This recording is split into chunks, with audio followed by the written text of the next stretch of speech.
So I wish I was not a father. I wish that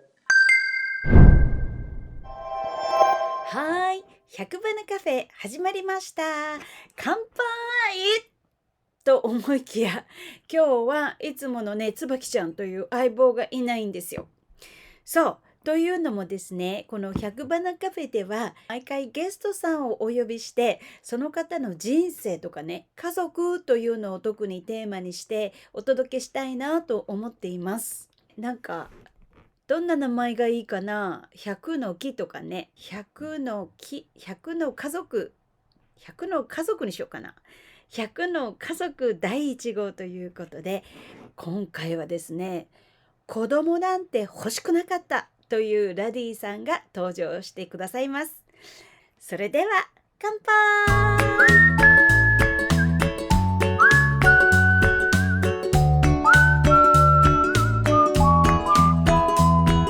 Hi.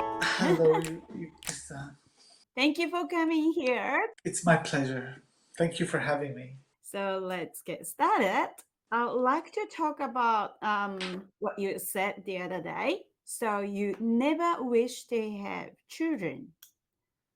Yes, I think the reason for that is because I have not fulfilled my vision of how a father should be.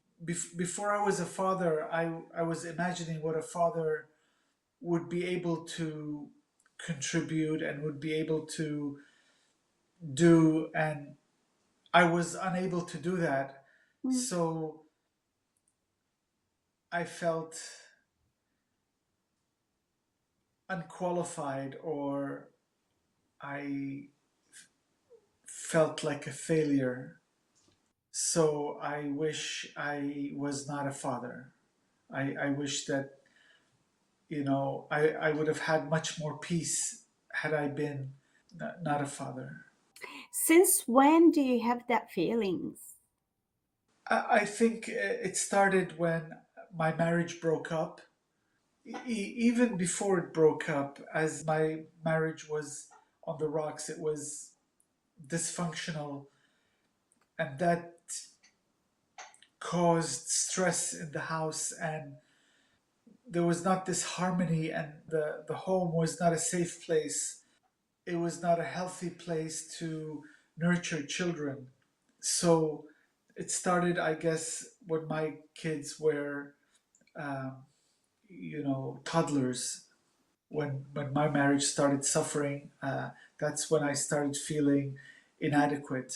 Um, and after our divorce, we were unable to communicate and work as a team to nurture our children. That caused me to be more dysfunctional as a parent. How old are they? She or him or? Yeah, I have two daughters, and now they're young women, 28 and 26. My eldest daughter is, she has a mental disorder, so she's dysfunctional, and she has a mind of an 8-year old. So she's living with her mother, unable to be independent. But my younger daughter is fully independent, and she has her own life. Would you like to talk about your culture background or your life? Me and my ex-wife, Arabian people, we grew up in Saudi Arabia, and we traveled to the US and settled in the US and became naturalized Americans. And we have a Western lifestyle. She's from my, how can I say, from the same group of, from my family circle, kind of. So we're kind of related in a way. And that is quite common in your culture. It is. Is that the arranged marriage? Semi-arranged in the sense that we were attracted to each other, but we didn't date. my family approached her family to formally request her hand. So it was arranged in that sense, but it wasn't like somebody picked her for me. And how was the early time of your marriage? It's a very unusual marriage. We both were troubled. We both had issues. And so we married 3 times actually. Yes, we married and then we divorced and then we married again and we divorced and then we married a 3rd time. Even though we fell in love with each other, but we were unable to communicate properly or effectively. We were unable to resolve any issue that came up. We ended up fighting and ended up disagreeing or ended up, turning our backs on each other. We've never been able to work things out. Nothing really. But you guys remarried 2 times, or do you wanted to try for your children, or? The first time we got married, okay, we were attracted to each other. And then we got into this big fight and we divorced. So we didn't have kids at the time. I even though we couldn't get along, but I was in love with her. I loved her. So we loved each other, but we just couldn't get along. I don't know, that sounds strange, but we just couldn't get along. We kept fighting. So when I divorced the first time, I felt that it was my fault. I should have been a better husband. I should have been more patient. I should have been more giving. I should have been more there for her. So I thought it was my fault. So I was willing to try it again. We married again. That's when we had kids. And then same thing, we still fell in the same cycle. So we again got into this big fight and we separated and we divorced. And when we divorced the second time, we remarried. We thought we were hasty in divorce. So we got back together 3rd time. And things got worse. Is divorce taboo in your culture, Saudi Arabia? Yeah, no, it's not. It's not Oh. taboo. After the divorce, have you seen your children? Yes. I've always been in touch with my kids. I'm part of their life. They don't live with me, but I was providing financial support as well throughout their life, So I was still part of their life. You never wish to have children because of your guilt, or? Well, when I close my eyes and I think of a family, I think of like an ideal family, like what you would see on an American TV show, you know. That didn't happen, okay? So that dream of what a family should look like did not materialize for me. So instead, I feel that they came from a broken home. That made me feel that I wish I didn't have kids. Last time I saw my daughters was maybe 2 years ago. Were you always excited to meet them? Yeah, it's not really as much excited as happy. I'm happy to see them. It's like meeting a friend. It doesn't feel right to me. And I have this friend of mine who is a little bit older than me, and he married, but he didn't have any kids. And I look at his life and I envy him in that he doesn't have that guilt, that burden, that luggage on his back that sometimes I feel depressed. Sometimes when I see children, even now, when we go to the mall and we see these young children, very cute, and I sometimes wish, I wish I could do it all over again. Or sometimes I would think, what if I had to do it all over again? Maybe I could do a better job or something like that. So but the reality is different than the dream. It's very difficult, demanding, selfless. I have to live somebody else's life. I'm not free. I can't do whatever I want. I'm obligated. I suppose that's selfish, but that's how I feel. Do you enjoy your life right now? Yeah, I mean, now it's good. I'm free. I just have me and my wife. We live together, and I've retired, so I don't have any obligation. So it's good. I'm really enjoying it. I retired about less than 2 years ago, so I'm still enjoying this phase. I think it will get tiring after a while, not having a structure. Like when I was working, I had a structure in my life. I would like to know your life experience is amazing. Thank you. I don't have a home per se. I don't have um, a place I call home because I've been moving around. I was born in Yemen, and I left Yemen when I was 1 or 2 years old or something like that, and went to Lebanon, and then went to the UK, and then high school in the UK, and then college, and working in the US, and then Saudi Arabia, and then traveling for my work. So I've really been without a country, without an origin. I don't feel I belong anywhere. Now I'm living in Japan because my wife is Japanese. You know, she has more of a connection than I do, and her connection is to Japan. So that's why I'm in Japan. That gives me, I guess, some stability. Your second But hometown. yes, it's really nice actually. I feel somehow Japanese in a way, even though I don't look Japanese, but I feel Japanese in a way. You know, I feel connected to the Middle East, I feel connected to Europe, I feel connected to the US, and now I feel connected to Japan. So I kind of feel like I belong to this earth, kind of, you know. I'm like a bird, it flies over borders, you know, it's like it belongs to wherever it wants to go. So my dream is that one day no more passports. Oh, We yeah. can we can just get on a plane and go wherever we want to go. We don't have to worry about residency or this and that, and but that'll never happen in my lifetime. But You think so? that's World is changing so rapidly. Like, look for the genderless.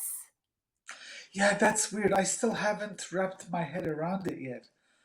I'm still, whenever I hear those arguments, I'm like, you know, how do I feel? I don't understand it yet. The Abrahamic religions, they think that homosexuality is something that is not good, right? So I'm sure that has an influence to how I'm thinking. However, for me, I don't care. Everybody can live their way, their life. You know, everybody's free to do whatever they want. So, for example, in Qatar, they're not allowing people to display homosexual or gay signs like this armband, the rainbow armband. They will throw somebody out of the stadium if they show that. It's not like saying like in Qatar or in other Middle Eastern countries. It's not like they don't have gays or you know LGBT. They do have. There is. It exists. As Yes, it long as does. there's human being. Right. I feel like far back in the history, original of us, there were no women and men, I feel. Right.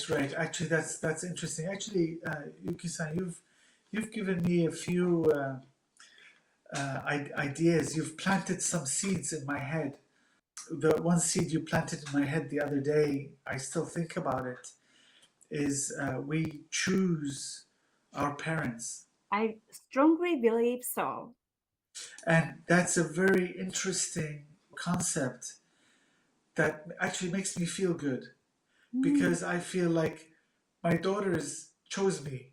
I don't need to feel guilty and, you know, They chose it, So in a way, it's kind of relieving my burden, I'm from dysfunctional family. I mean, mom's side, my dad is great. But I strongly believe I choose my mom to learn or to finish my homework in my lifetime. Very interesting. And so this other thing you mentioned now, which is we came into these bodies, but our soul is genderless, I think so. right? My body is a male, but my soul is different. Yeah, yeah. That's very interesting also.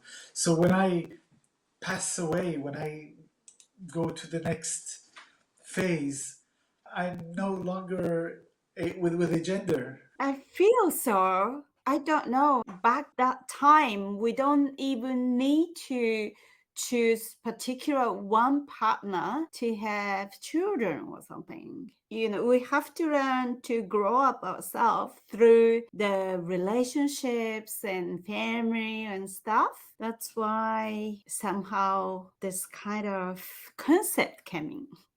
Interesting. Hmm. We're here for a reason. We're here to learn something, so that in the next phase we can grow. Before we were brought here, we didn't know there's something missing.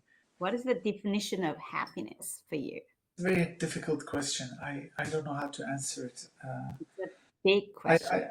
I guess being happy is being in a safe place, surrounded by people who love me and who I love, a loving space with people. People are very important. I don't think I can be happy by myself alone. I need people to love and be loved. Material things will not make me happy. Do you want long life? As long as I am not a burden to others, life is nice. I'm enjoying my life, especially now. I'm very fortunate to be with somebody who I love and who loves me. So it's very nice. I'm very comfortable. I never wish to live long. I feel like it's wrong. So I want to reset my mindset. I'm not afraid of death. I went through a major medical condition a few years ago. It was an experience that made me feel my human limitations, the possibility of not living. So I felt mortal. I was not afraid to depart. In a way, almost, I don't say welcome it, but accept it. But I don't want to leave because there are a lot of things I enjoy. I don't want to leave yet. I enjoy swimming. I enjoy looking at the sunset. I enjoy being with my wife. I don't want to miss that. I want more. I need more love. I want to find more love. I don't want to go. Not Oh, yet. beautiful. Do you have any dream or goals? Unfortunately, I don't have any goals. And actually, I think that's a limitation. But that's what's missing. I need a goal because if I have a goal, it'll focus me. It'll give me more meaning. So right now, I don't have a goal. I don't have a dream, really. When you're working, you're a very diligent worker. So your goals are very big ones. Yeah, my goals were always materialistic in the sense of accomplishing work related. I was a machine trying to complete a task. And that's missing. I feel that's missing in my life. But I have Masayo to keep reminding me. She reminds me all the time. Get up, do this, stop eating, She's amazing. Thank you so much. Very It's really interesting. nice. Very nice. I enjoyed myself very much. It was really nice to see you. And you too. And your story is always rich. Arigato. Okay, maybe in Okinawa next time. I hope so. Keep my fingers crossed. Bye bye. バイバイ。というわけでラディさんでした。なんかこうなってくるとね、もっとサウディアラビアのこととかも知りたいですよね。